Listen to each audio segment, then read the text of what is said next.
Wow, that is one massive wind farm. They are definitely taking that carbon neutrality by 2060 goal seriously.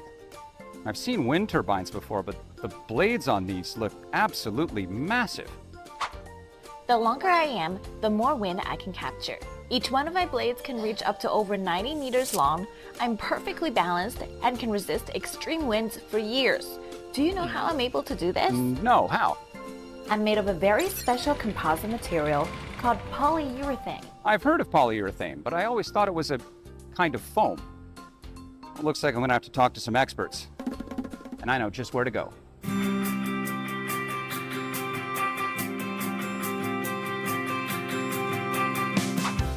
André. Hi, Stephen. Nice Good morning. to see you. Welcome Nice to our Covestro Innovation Hub in Shanghai. Hey, it's very colorful.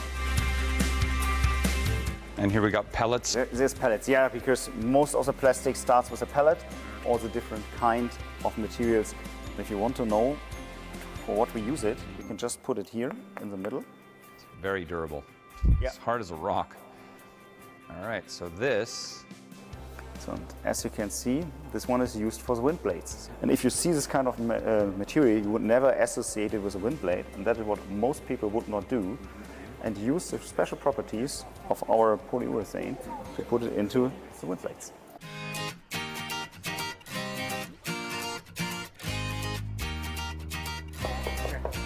As you see, that's just a sample, so that's not the wind blade which we install somewhere, but this is a good example where you can really see how huge these wind blades are. It's about 28 meters, but this was the biggest wind blade a few years ago when it was produced, but nowadays the world makes bigger wind blades with our material, so it's about twice the size what you can have today. And they couldn't make them that big before this type of polymer. Right. There's polyurethane. a limit with the old material, so it means it's just too heavy, for example, and therefore you cannot fit it there, because it will just fall down. So you need a new material which can be made, bigger wind blades can be made of, which is more resistant, because if it's heavier and if it's bigger, there's also more force due to the wind. It needs to be more flexible. Of course.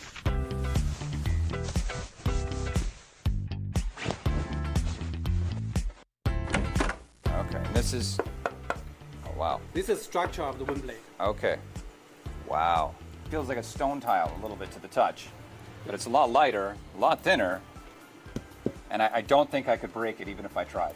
No, not possible. There are many advantages compared to the traditional epoxy resin. We have benefits in terms of the mechanical properties, process, and the cost. Chinese market is a cost-driven market. And for the mechanical properties, we are even better than epoxy. By using lightweight, they can make the blade even longer and lighter. Compared to epoxy, we have a low viscosity, which allows the resin flow fast. And also we can cure it much faster than epoxy with certain of the temperature. I see. With these two benefits, we can make the blade, the total cycle time shorter, which means save the production cost. Right. We also have the benefit on the competitive material cost compared to epoxy. I see.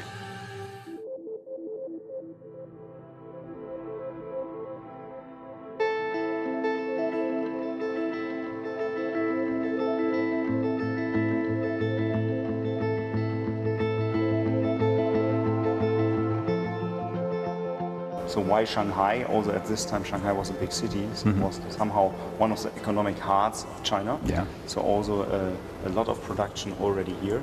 So a lot of universities, which is highly important for us because we need smart people working here. Shanghai is absolutely the right place for production, but also for R&D. Everything we make here is first for the Chinese market, where we have their production site, and also here in Shanghai, so for Asia Pacific.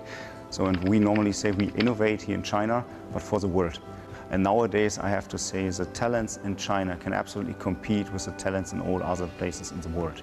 So if you look here in our R&D center, so we have mainly local talents, which we hire here.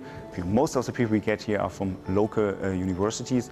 And then we are, of course, looking in the areas where we have cooperations with. Examples, the Tongji University, we have the Covestro Tongji Academy.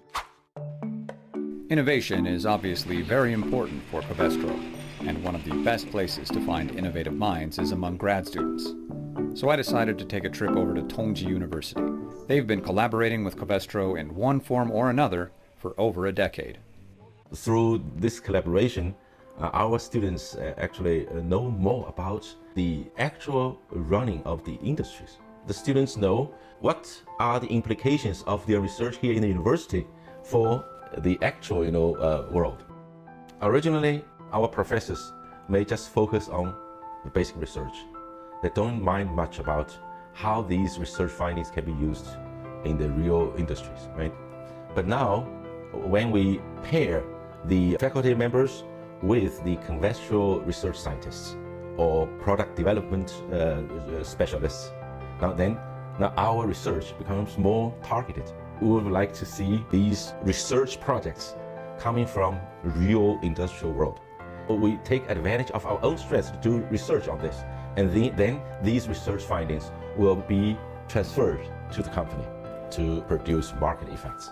So I think this is a very good, orientation.